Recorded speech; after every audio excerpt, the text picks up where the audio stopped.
Hi mga kamami, it's another day, another vlog na naman. So sa araw na ito, magkikwentuhan tayo, magchichismis na naman ako o magmamarites na naman ako sa inyo. Pero this time mga kamami ay hindi about sa pampaputi ang aking chichismis.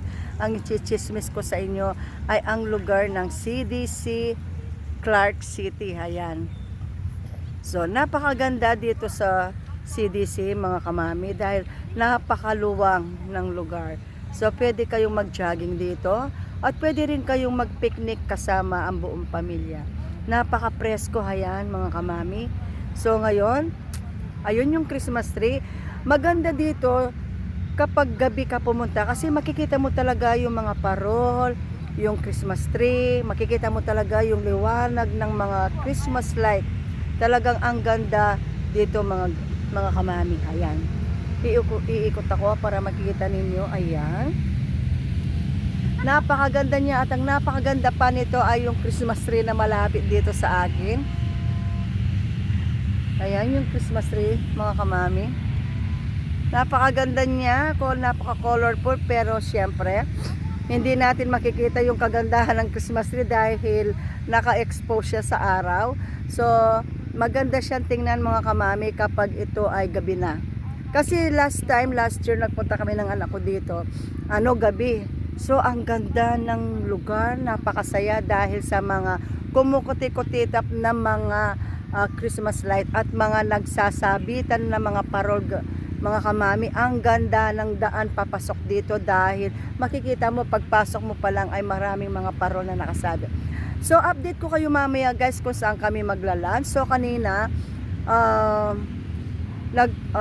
nag-drive thru kami sa McDo at saka sa Starbucks dahil nag-almusal kami, pero ngayong oras na ito nandito nga kami sa CDC. Dito kami kumain ng anak ko.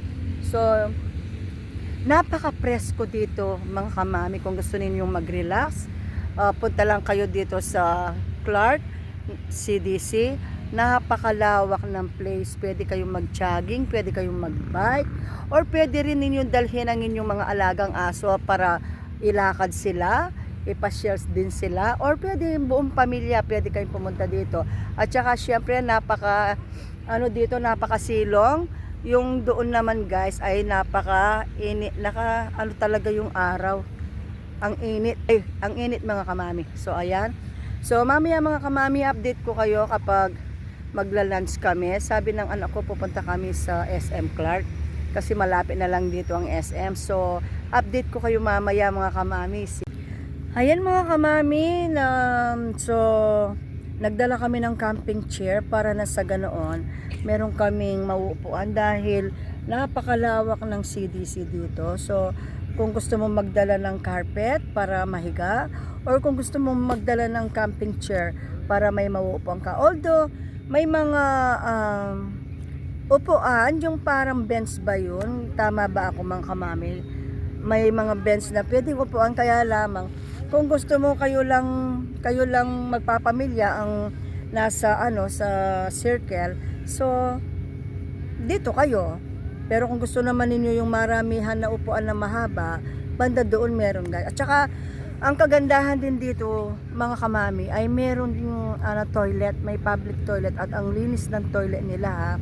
Kasi nag-toilet ako kanina, umihi ako. So malinis ang toilet nila at saka talagang tsaka kanina nakita nga ng anak ko yung dati niyang kasama sa trabaho. So namasyal din sila dito. So iniikutan pala ito ng anak ko every time na lalabas siya sa work. So nagja-jogging siya. So iniikutan niya ito. So 2.5 kilometers daw ang pag inikutan mo ito. Tapos kapag nakadalawang iko ka daw, 5 kilometers bali ang nalakad mo. So ayan mga kamami, mamaya pupunta kami doon sa SM Clark. Ay, nasa SM Clark na pala kami. So pupunta pala kami. Oo nga pala, SM. Ayaw, di ma. Ito na naman ang kamami ninyo. Pasensya na mga kamami. So pamaya, pagbukas ng SM Clark ay pupunta kami doon. Kasi sabi ko sa anak ko, mas gusto kong kumain sa kimbab na-miss ko yung pagkain ng kimbap sa food court ng SM. Ang sarap kasi. Matagal na namin hindi kinakain yung kasi kung minsan lumalabas kami, kumakain kami sa mga Samji, sa mga unlimited, yung mga ganon. Pero sabi ko sa anak ko, ayaw ko na munang kumain ng mga ganon. So mas gusto kong tikman ulit yung kimbap, sabi ko. Sabi naman ng anak ko, sige mamaya pagbukas ng SM. So 10 pa lang magbubukas yun, so punta tayo doon, sabi niya. Yun. So syempre mga kamami, paminsan-minsan pwede naman tayo magbanding ng ating mga anak, lalo na kung yung everyday nila ay busy sa trabaho. So minsan talagang naghahanap ng pagkakataon yung anak ko na kapag hindi siya busy ng weekend, Saturday or Sunday, kung alin sa 2 araw na yun na siya free, ay pinupuntahan niya ako at yun, namamasyal kami. Kasi nga mga kamami, kapag may pamilya ng ating mga anak, minsan talagang busy sila. So busy sila sa work, tapos kapag off naman nila, so busy pa rin sa paglilinis ng bahay nila, yung mga ganon mga kamami. So kaya ngayon mga kamami, ang sabi niya kahapon, sabi niya bukas off ko, so wala naman ako masyadong gagawin sa bahay. Sabi niya, pasyal tayo. So ako naman mga kamami, nagyas lang ako kasi minsan gusto ko rin kasi mamasyal, minsan kasi para ma-refresh yung mind natin or mag-iba naman yung ambience natin. So kaya yan, so sabi niya punta muna tayo sa CDC and then after that, pasyal tayo sa SM and then kung pwede akong pumunta dun sa ng pinagkuhanan ko ng sasakyan, sabi niya may kukunin ako doon. Sabi ko kung alam mo bang papunta, sabi ko. So mamaya siguro after na lang tayong mag-lunch, sabi niya. So update ko kayo mamaya mga kamami kung ano na ang kaganapan. So mamaya mga kamami kapag umalis na kami dito, so i-update ko kayo.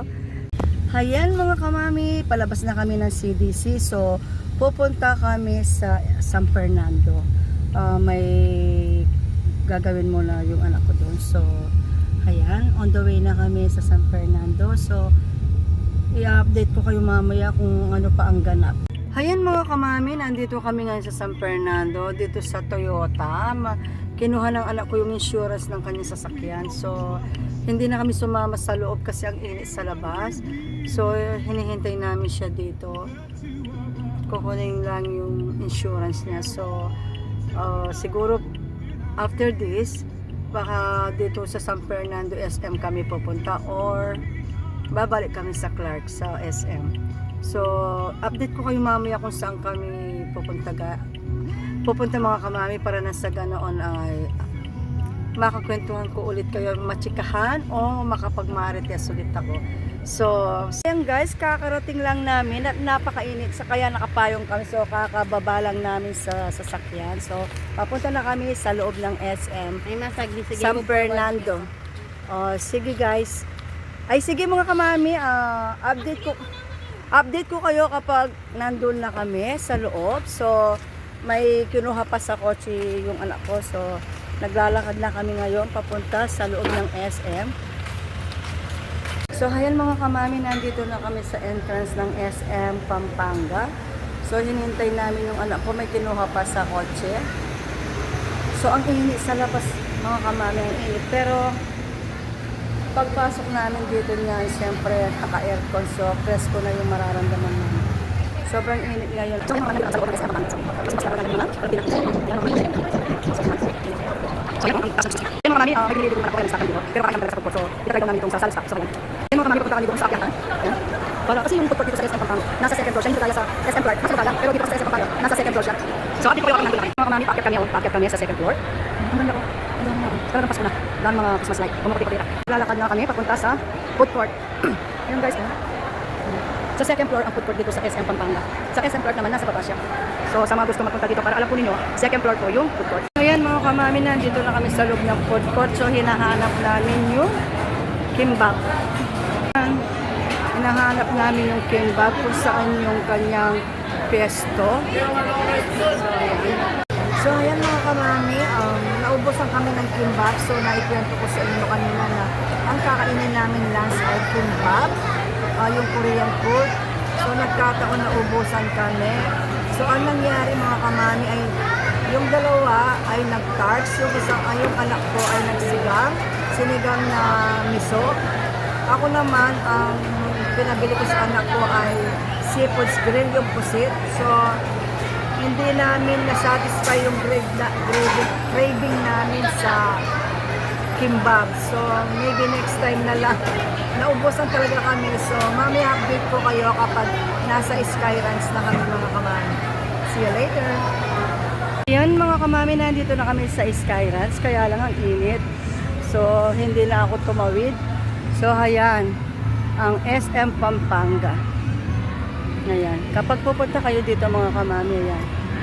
Meron kayo pwedeng puntahan na, pwede kayo sumakay. Ayan.